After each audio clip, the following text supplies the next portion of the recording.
Thanks so much.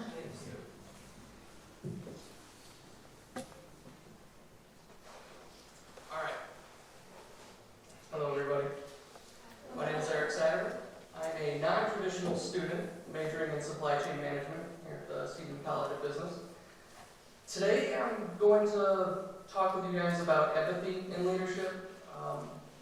As many of you know, I had a career before coming back to school, hospitality and food management. So I interacted with people, hundreds of people on a daily basis for 10 years, just about. And the one thing I took away from that time and previous experiences, the one trait that would get me through, get all of us through, was empathy. It drove the whole operation forward. So, we're going to start with what is empathy? The ability to understand and share the feelings of others. Now, people confuse empathy and sympathy frequently, and sympathy is the feeling of sorrow or pity for someone else's situation, but maintaining an emotional distance. The comparison is that empathy is an emotional connection to another's experience, whereas sympathy is an acknowledgement of another's suffering. I would be remiss if I did not include some statistics in a presentation. So, when leaders are perceived as empathetic, 61% of people are more innovative, 76% more engaged, 50% reported their workplace was inclusive, and that 86% have a better work-life balance. So, for those of you who, and I imagine many of you will, be in leadership management positions, these are important statistics to know. And I will speak from experience on this, it makes a world of difference. So, traits of an empathetic leader. We've talked about a lot of these, you guys know them. But they feed into each other, they all connect to each other. Curiosity, emotional intelligence, authenticity, be yourself, be true to yourself, let others be true to yourself. Be trustworthy, be true to your word. Be vulnerable, you guys know I've been vulnerable. Even in our small groups, it's important to practice it here so when you go out in your career fields, you can do it there. And a willingness to learn, not just about your jobs or whatever you're learning in school, but learning about each other, learning about your friends, family, trying to understand them and where they come from. So before I move on to some examples of empathy in action out in the world, I want to talk about my story in empathy and where I think it was rooted for me. I, in high school, suffered a debilitating accident, and it was not outward facing. I wasn't wearing a cast, people couldn't see what was wrong with me. It was a traumatic brain injury. And because of that, it was difficult for others to be empathetic toward me. They couldn't see that I was suffering. They can't see a headache, they can't see, vertigo, what have you, those symptoms. But you still feel it, you still feel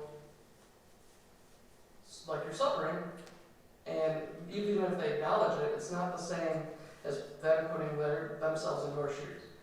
I had a teacher named Mr. Krieg, who was probably the only one in that entire experience, I've talked about him before, but he was the only one in my entire high school experience who put himself in my shoes. And he would come to my house every day after school to make sure I was getting the education I needed. And if it were not for Mr. Krieg, I do not think I would be here talking to you folks. I don't think I'd be back at school. I'm not sure where I would be, but I don't think it would be here. So, I've been trying to model myself after Mr. Krieg ever since. I want to put myself in other shoes. I can't always. You can't know what's wrong in someone's life without asking them, communicating, talking about it, or even you don't even need to know as long as you try to see their situation from as best as you can. I took that into my career as well. I had a lot of leaders in my career field who helped develop me. Kate, Mike, all managers who saw me start off on is a quiet, sorry. They saw me quiet, they saw me struggling, and they took me and built me up. They were patient with me. They held my hand each step of the way as I moved up the ranks, and eventually I ended up in a management position running stores in Detroit, and then I wanted to pass that experience that they gave me onto everyone I interacted with. So I used this example previously. I had a shift manager, Micah, who was a single mother working for me, and she was always late, and just about every shift, and they wanted me to let her go, my upper management, and it didn't feel right. So instead of doing that, I just sat down with her. It was an easy conversation. All I had to do was sit down with her and talk to her. What's wrong? How can I help you? And she says, well, I've got a child. I have to drop him off to my mother's. And by the time I get to my mother's and back here, I'm late. It was that simple. So you know what we did? Swapped her schedule. That was it. And that's a small act of empathy. It resulted in her having a job, me still having an amazing employee, and it was just a win-win situation. So empathy in small amounts can really make a difference. All right. I'm going to let someone who's a lot more eloquent talk about their experience with empathy and compassion. This is a more public example, but I feel like he's the epitome of empathy. I'm not going to speak to the political aspect, but it's the 39th President of the United States, Jimmy Carter. His post-presidency, I feel like, is a case study in empathy and compassion. But before we get there, sorry. I changed this presentation around so many times before I came up here. Please forgive me. Have some empathy. Alright, so why empathy and leadership is essential. It fosters a positive culture. It promotes awareness of responsibility. It builds trust and loyalty, which I can attest to personally. It reduces conflict, and it develops future leaders, which is most important. Without these, or I should say, when you make empathy the central tenet of your leadership style, everything, it's a feedback loop. Everything feeds into each other. It gets better and better. Without it, we'll talk about this, and we'll talk about what it's like without it in a little bit, but you know. All right. Okay. Let's hope this works. The recorder, the head of the Carter Center and the 39th President of the United States, and the grandfather of one of the most exciting and exhilarating experiences of life is to expand one's heart and mind to encompass.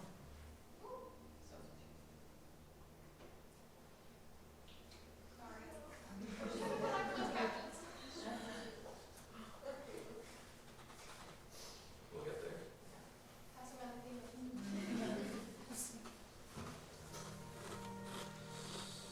The recorder, the head of the Carter Center and the 39th President of the United States, and the grandfather of one of the most exciting and exhilarating experiences of life is to expand one's heart and mind to encompass other people.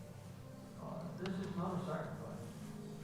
It's an opportunity for adventure.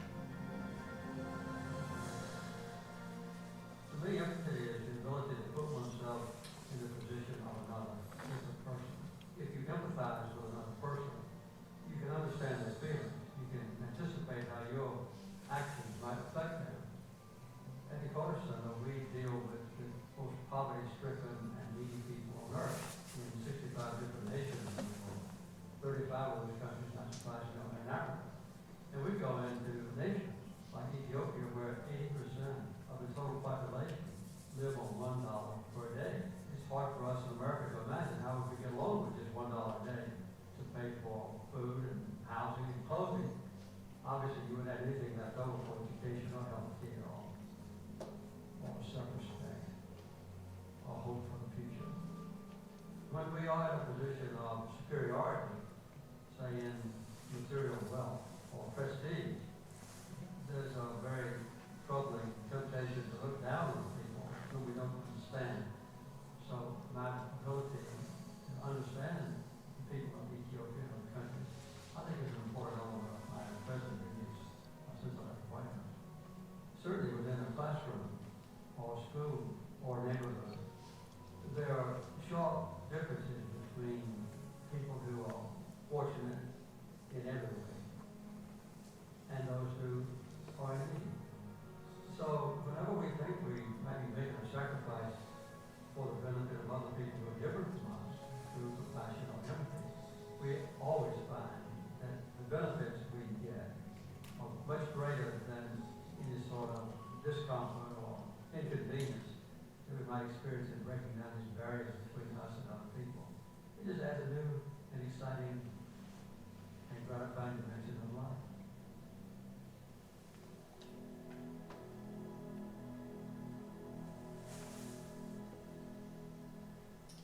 I wish I could have swelling music behind me when I spoke. All right, so I bring up Jimmy Carter because in his post-presidency, he did something that I'm not sure any modern politician has ever done, and that was put needs of literally anyone else ahead of his own. He wasn't out there hawking meme coins, you know. So, but everything he did seemed like it was rooted in empathy. There was no benefit for him except having compassion for other people. His quote here, "I have one life and one chance to make it count for something. I'm free to choose that something. That something, the something I've chosen, is my faith. My faith demands that whatever I can, wherever I can, whenever I can, for as long as I can, with whatever I have, to try to make a difference." And he did. So everyone's probably seen pictures of him working on the Homes for Habitat for Humanity. He was doing that for decades, even into his 90s with brain cancer, for low-income people in 14 different countries. He worked with 108,000 different volunteers over the years, just building homes for people. He didn't have to do it, didn't get anything out of it, but he wanted to make a difference. And what drove that was his empathy, his compassion for others. He saw other people's situation for what it was and put himself in their shoes, and what would they want, what would they need? Housing. Seems pretty straightforward, but you don't see many people doing that in his position of power. And then his efforts to eradicate the getting worm, I think, are probably some of the most selfless thing a human being could have done. He called them neglected diseases, and he wanted to wage war on them. And he didn't want to pick the fancy, or I don't want to use the word fancy, but the more popular diseases that everyone tries to make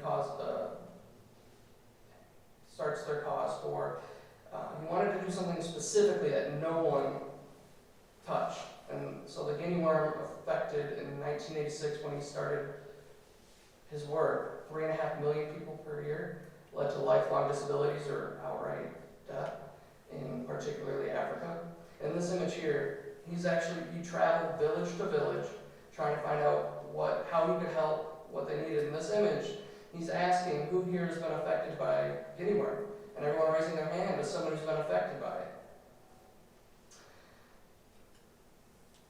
He did this for decades, to the point where, I think in 2024, it was from 3.5 million cases in 1906 to 2024, it was just 14 cases of guinea worm. That's amazing. It's actually only the second disease behind smallpox to be nearly eradicated from the face of the earth. One of the Secret Service agents on his detail said that working with him in his post-presidency was more difficult than working on an actual active president's detail, because he was traveling all over the world, into the poorest places in the world, from Africa to Louisiana after Hurricane Katrina, to the Gaza Strip. He goes to places in need. And his motivation is compassion, and that's it. Now, we can't all be Jimmy Carter. We don't all have a post-presidency in a presidential center. So we'll take it down from the 30,000-foot view and back down to our lives and small acts of empathy. So ask yourselves these questions. And amongst the small groups, if your table's looking a little empty, if you guys want to join together, but I want you guys all to discuss some of these questions with each other. I'm going to come around, we'll talk together for a few minutes, if that's okay. All right.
not bonding, it's putting herself in her shoes, and she should.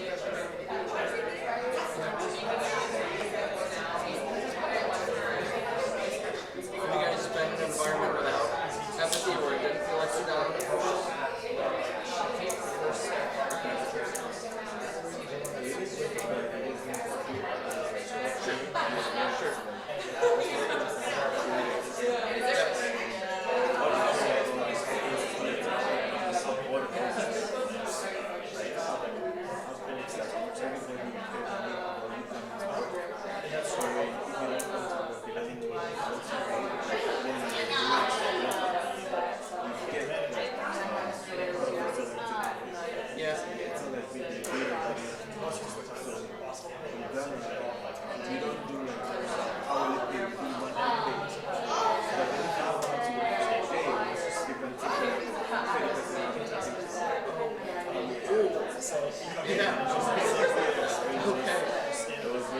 Clearly, empathy is not like the driving force here. Yeah. In my previous experience, I had someone like that too. The reason I wanted to talk about this was I worked under him for like 8 years, and any chance he could get to let people go, to cancel health insurance, he would do it, and that doesn't sit right with you. So the more empathetic leaders we have, I mean, we got to run a business too, but you don't have to. Being cool for cool's sake is not. So even being able to deliver news empathetically it's hard for me. Sharon, I'm going to keep bopping it over for a little bit.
move on to the next presenter.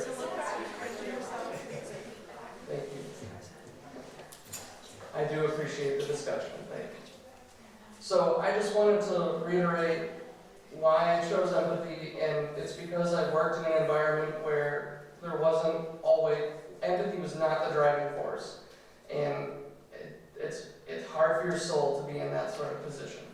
So the more people we get trying to make that at least part of their decision-making process, the better the world will be.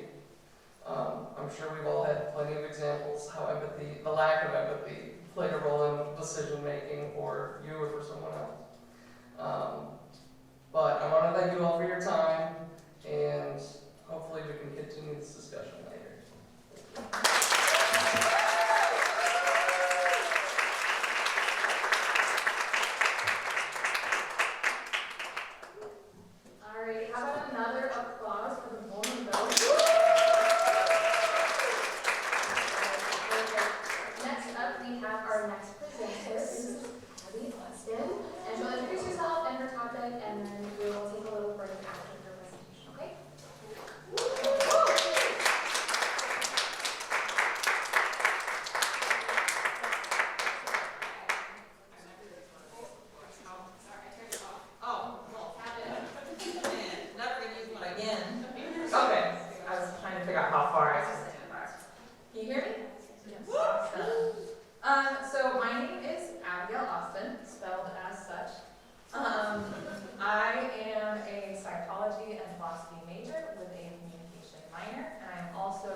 Because throughout some of the different roles I've been able to have, a hyperfixation of mine a little bit has been how I can learn how to communicate better. And so it's so adaptable to whatever environment you're in, whether that's a hospital or an office or a home, you are handling conversation with other people. There are, I guess, some jobs where you're totally alone, but maybe we need to learn how to talk to ourselves better too, and talk kindly to ourselves. So it's very applicable wherever you're leading, wherever you're serving, and so I was hoping I could just share a little bit from what I've learned, and maybe if we glean just one thing today, that'll be a win. So I just wanted to first say thank you so much for this opportunity to speak here. It is an honor to be here with all of you. I love the CLA. I love being a part of this group. It is like the coolest group on campus. And I just want to give a moment to shout out to Christine and to Kate and to the team, to Megan, I see you back there, hello! They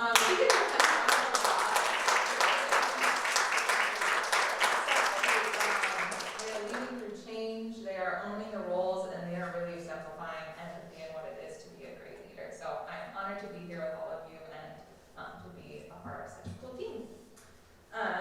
Before I get started, a fun fact about me is my kind of training ground for conflict is that I am the youngest of 9 children. So there's lots of opportunity for conflict there. If you even spy my hand there, I'm restraining a child who was hell-bent on destroying the photo. So it's been an honor to be a part of such a cool community there too, and yeah, lots of conversations, lots of different opinions, lots of tense situations, and it started early, so that's kind of where the passion started.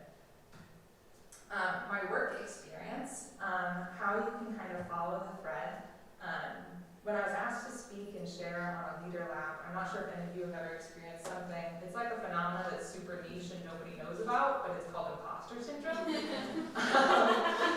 And so I was trying to think of like what to share when I just love coming here and listening.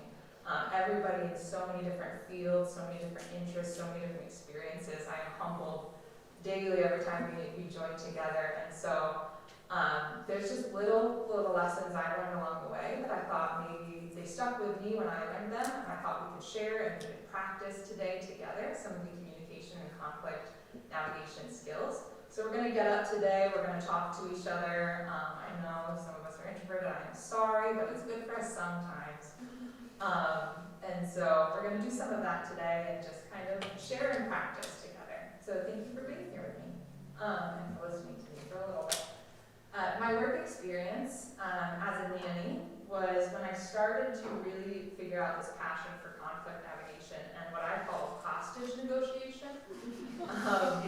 When a really angry child locked themselves on another side of a bathroom door that I didn't have the key for, and all you had was your words. Well, you could like end up with like a sledgehammer or something, but in the moment to go well, all you had was to connect with them, to figure out why they're in there, to effectively work through their motivations and your own, to regulate yourself and to get them to finally unlock the door.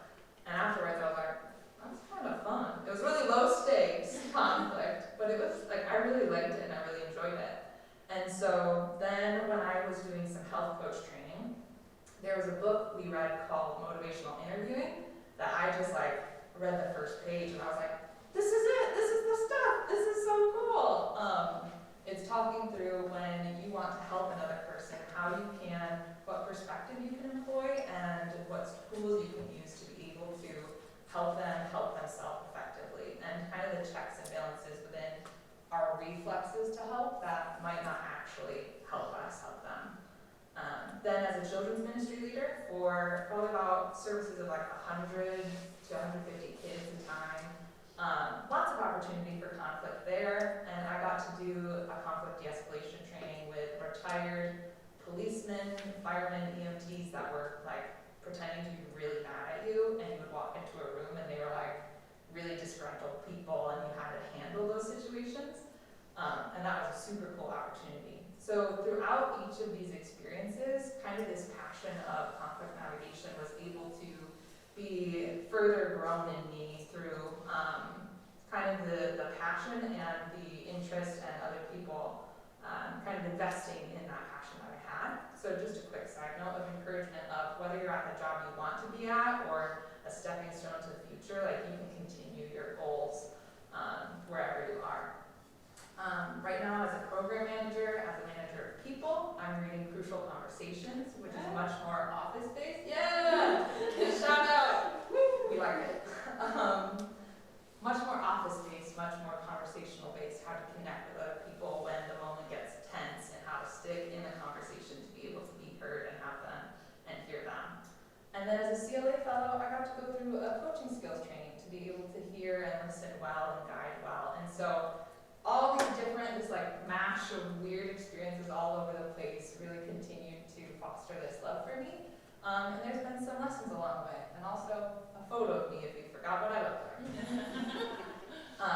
If this piques your interest at all, some of the resources I highly suggest.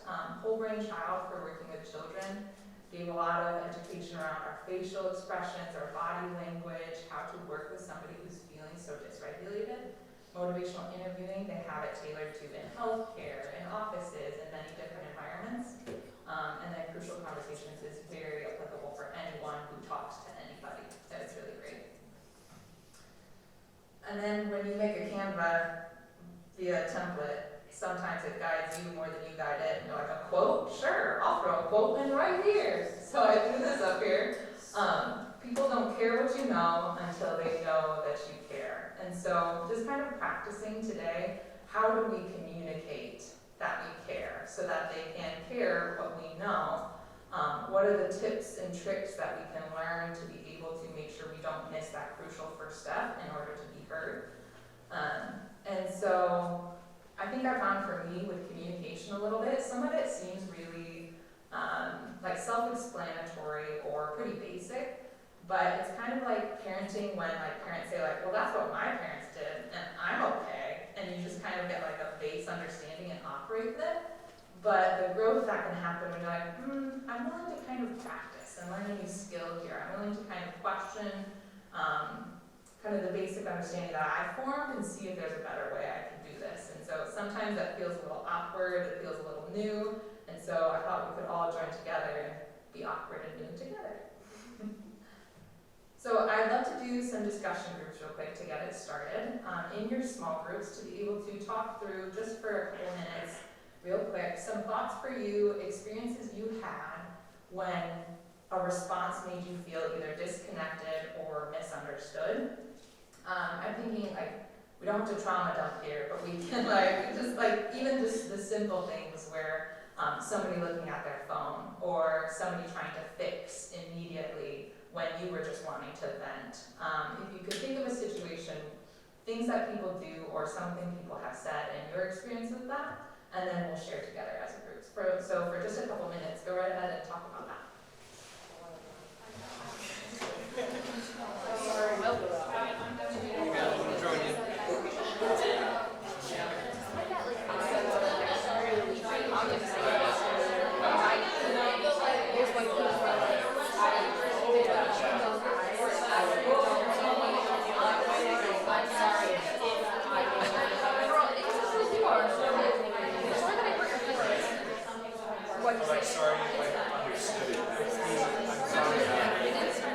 Yes, it is the if.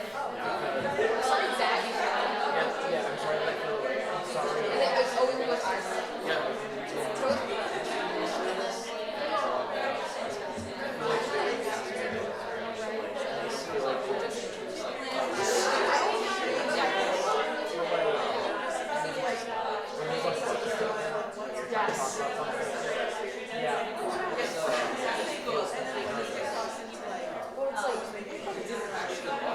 Actually, I had this.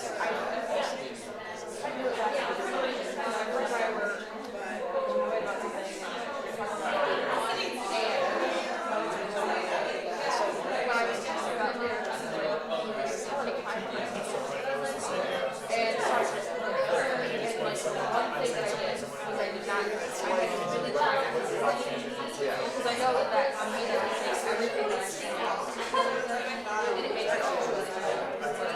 No, it's even if I don't think I'm wrong, because I really don't think I was. Sometimes you just have to like say it and just let it go. Yeah, that's the thing. It's like so I can't. If then if that's what actually.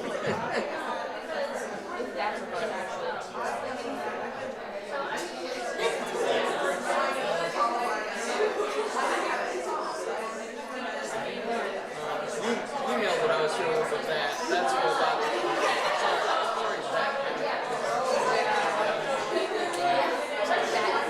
Yes. Isn't that entire phrase?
therapist, actually, I was talking with, and he's looking at, we're talking about, it's therapy, so it's a vulnerable moment.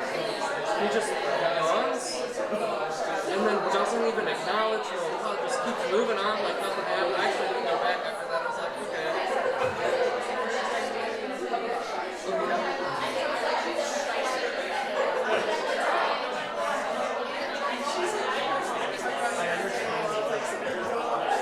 I get that too.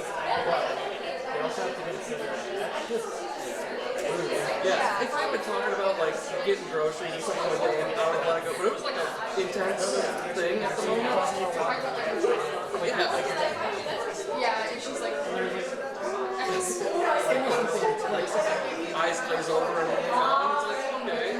Well, to wrap up, to wrap up your cool conversation, thank you, about there would be a timer sound. There we go. Okay. Awesome, thank you so much for sharing together. It is wonderful to lead in a group of leaders. I don't know if any of you have led middle schoolers or high schoolers before, but people do not want to engage anymore. So it's just, I feel so happy up here. Thank you so much for engaging. Would you guys be willing to share some of the topics or phrases or responses that you've received that seem to like cut connections short or made you feel misunderstood? Yes? We kind of talked about how when somebody sometimes people like reference their own experiences, but not to like provide insight, just to like state what happened to them. It's like something to say, but you're like, oh, thank you.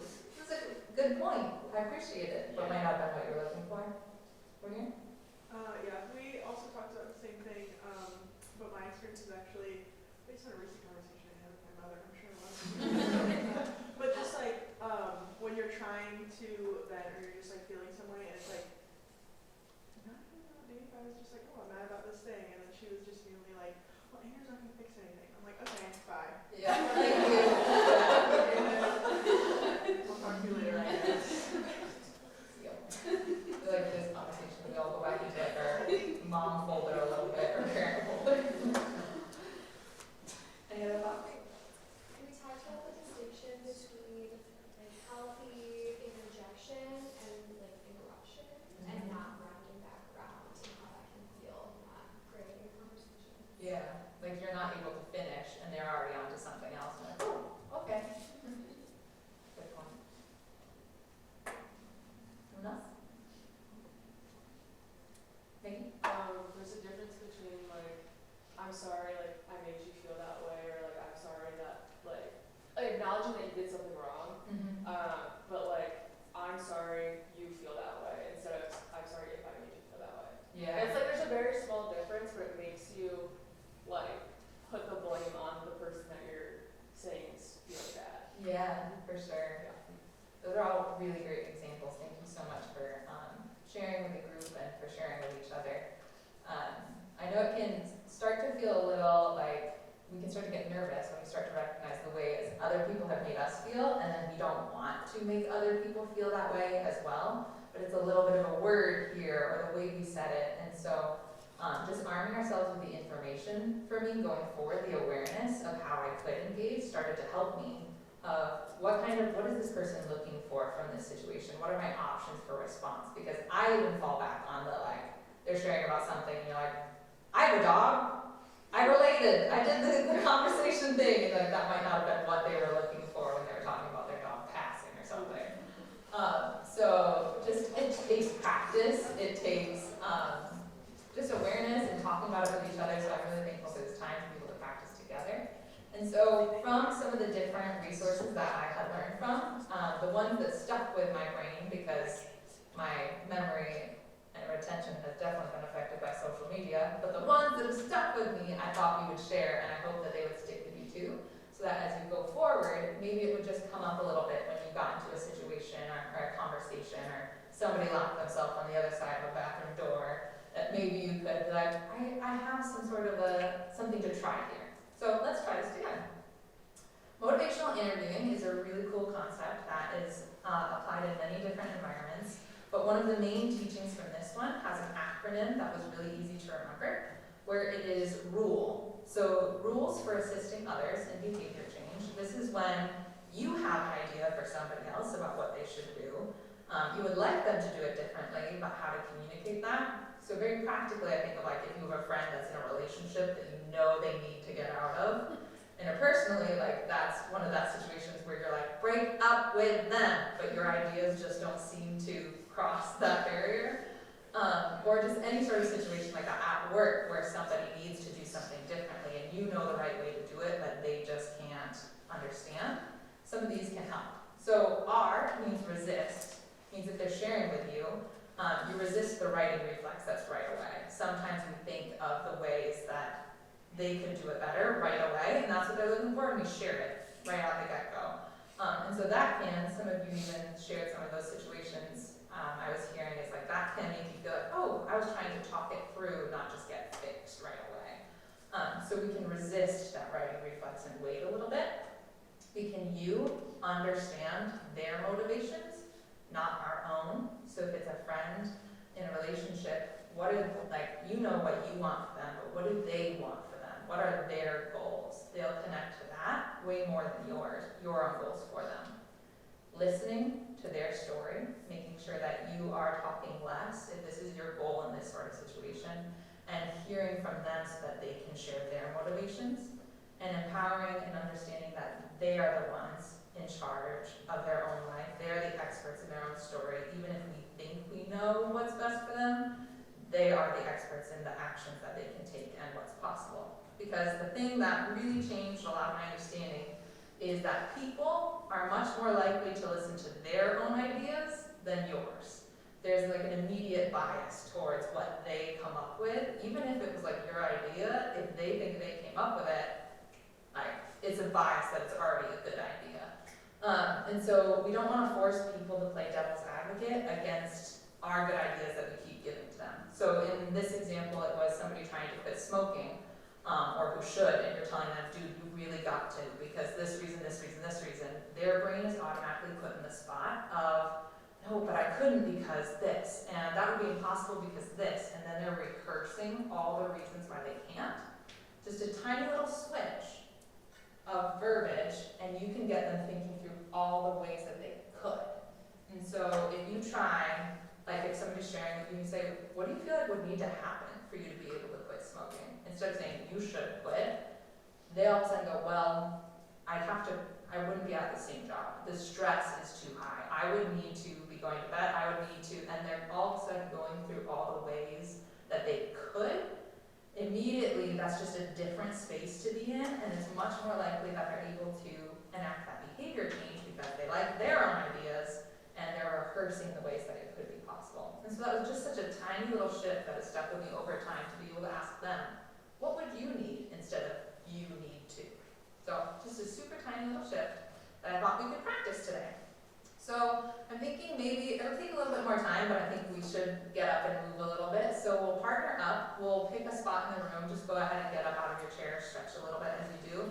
And then we'll take 3 to 4 minutes per person in each role. One person is the listener and one person is the speaker. And we're gonna practice the resist, understand, listen, and empower. And even saying like, what would you need to be able to make that change? And it can feel a little awkward at first, but that's the practice. That's why we can practice here in kind of a safe space first, and then it becomes more natural out in the real world. So in this, motivational interviewing is a lot about like behavior goals. So the prompts are based around behavior goals, but go ahead and pick anything you want. You can pretend, or it can be something real in your life. Here are just some options up top. If you really want to be going to bed at a better time, or really want to be like putting up boundaries with social media, then just go ahead and try that out. So I'll put up a timer for, let's just start with 3 minutes per person, and let me know if that's enough time or not. You will be the speaker. So go ahead and say, what are your goals today? Or what's something you have a goal for? And then the other person speak. And then the listener, just practice these prompts. Your responses may be a little bit slower because you're practicing a new way of responding and not going, well, have you tried this alarm clock? Well, I've done this and it helped me, trying to be that like listener role. So go ahead and pair up. We'll do 3 minutes sharing each person. I'll let you know when to start, and then we'll swap after 3 minutes. Go ahead and move and stretch. Eric, you don't even know each other. Yeah, we can hang out. I'm with it.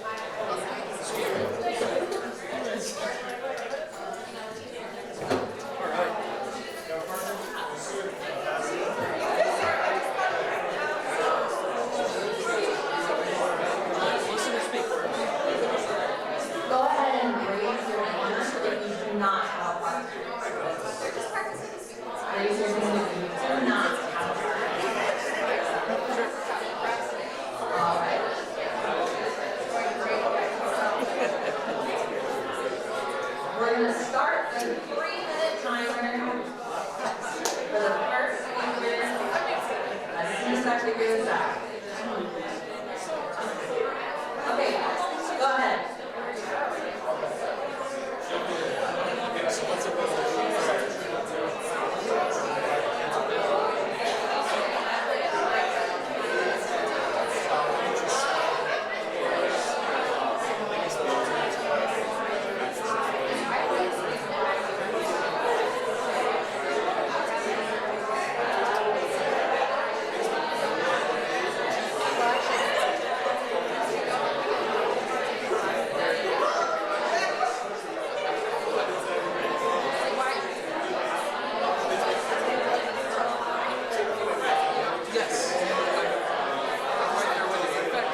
that you had enough time, you're good to switch. Cool. We're going to now switch where the speaker is not going to be the listener and the other person can share their goals for 3 minutes. Go right ahead.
Any other reflections, how it felt? My partner agrees like really good point about needing to recheck things because they're so busy all the time that they can't remember if they did it or not. And I was like, oh my god, I relate to that so much. Like I feel like I'm always like, did I turn the oven off? Or did I set my alarm for the next morning? And Yeah. I check it. It takes more time. So navigating the conversation where it's like, okay, like I'm understanding the motivations, I'm trying to listen, and I'm trying to empower them, but I'm also like, wow, I need to like listen to myself and listen to them, or like, and then it became like more collaborative, where it's like, this is something where we can empower each other. Yeah, oh, that's super cool. I feel like a lot of times my reflex would be like, oh, I relate to that too, and then I start to tell them my story, and we forget that we're in a collaborative moment where we're talking about our motivations and we're listening. That's super cool. Any other thoughts? Over there? Sorry, I know. Mid-bite? But me and Jacqueline, we really had a time to bond over the conversation, I felt like. Because we are like in a very similar boat. Because with us trying to both go to grad school, we're trying to like really get a GA position. And like, you know, we share some good things. And I feel like that kind of was needed for both of us to like still be motivated. So like what Evan said, I kind of like definitely relate to what he said. Yeah, starting to listen. Yeah. Super cool. Thank you. All right. Great practice, everyone. I hope we're able to continue on and kind of remember that as we go forward, and it just comes up here and there. We'll feel how applicable it is, and that it'll help out. One other quick practice that we can do is kind of there's different forms of communication, whether you're listening or whether maybe you need to vent and you have to turn off like your listening mindset of like listen to them, like connect to their motivations, and it's a moment where you need to share. So go ahead and adapt for like every situation you're in, wherever you are. One of the thoughts that I wanted to share today for conflict de-escalation, where if the other person you're talking to is probably not as frequent, but they are very mad, and the situation's very heightened, and it can become very tense. So when you're in that situation, oftentimes we kind of choke up maybe, or if we get very tense as well, there's a lot of different responses. And just a quick tool for you, there's 4 here that are really great, but the one that stuck with me the most is mirroring. So we're going to cover those, and then we're just going to practice mirroring with the person next to us. So Chris Voss was a previous FBI negotiator who would get the call for hostages and then talk through those conversations where somebody's life was on the line. I've never been in that situation, but his lessons where he learned and he failed and the stakes were high, he got to learn what went well over time. And so now he's actually like a business negotiator coach, and he's a super cool resource if you ever look him up. But some of his tools were mirroring. So in your response, you just repeat the last 3 to 5 words they say. It's harder to do over text, I have found. I have tried, and the other person is like, what are you doing? But in person, sometimes it's just the other person doesn't realize that you are engaged. Like they're feeling that you are engaged. They're feeling that you are listening to them, that they have kind of the space to speak. And you're like, wow, this is working really well. I just had to repeat what they said. And then labeling, you can notice their feelings. Even if you're wrong, they correct you and they give more information. Tactical empathy is actively looking for ways to relate and to understand, even if you don't agree. And then making sure that your tone, he called it late night radio DJ voice, that your tone is staying calm and slow and downward, kind of like if you were like listening to something to go to bed a little bit. So I'd love to just do a quick practice of mirroring.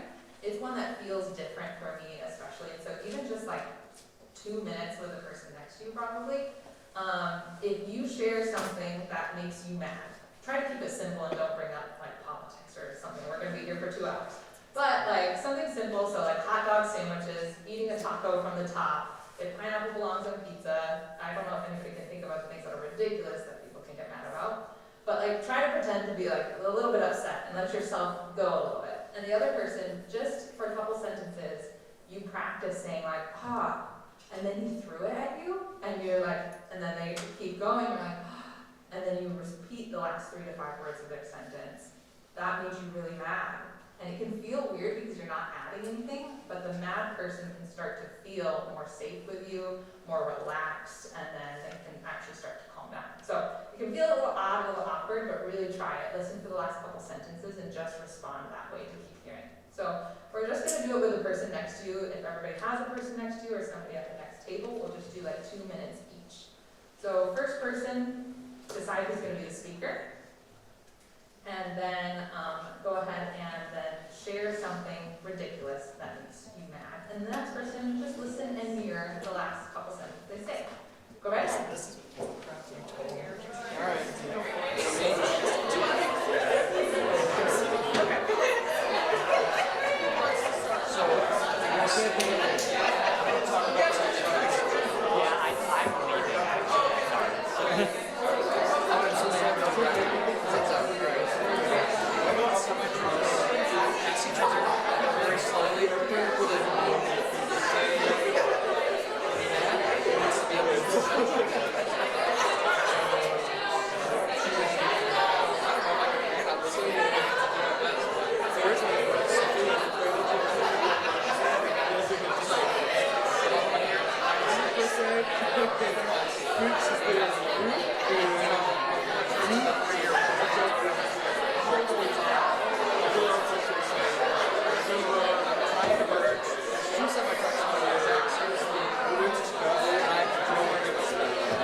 reflections on that?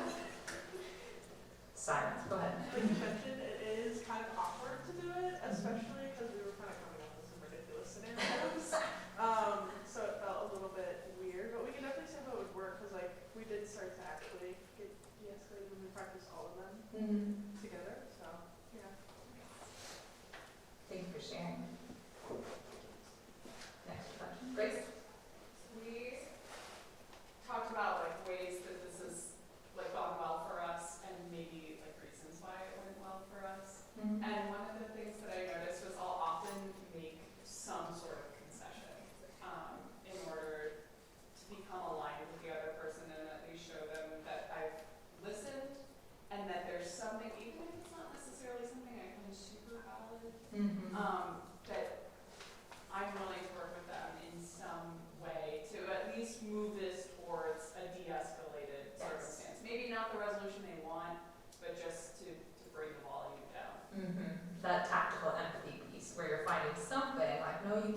okay, like in Chris Boston's example, sorry, I went back to the hostage negotiator.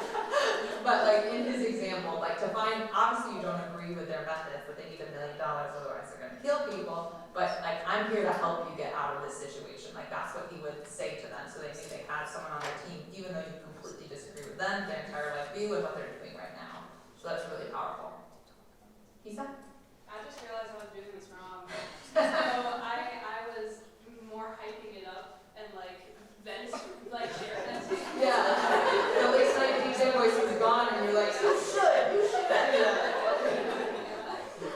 Yeah. We were talking about cars on the road not using their turn signals and giant LED lights. And you were right there with them.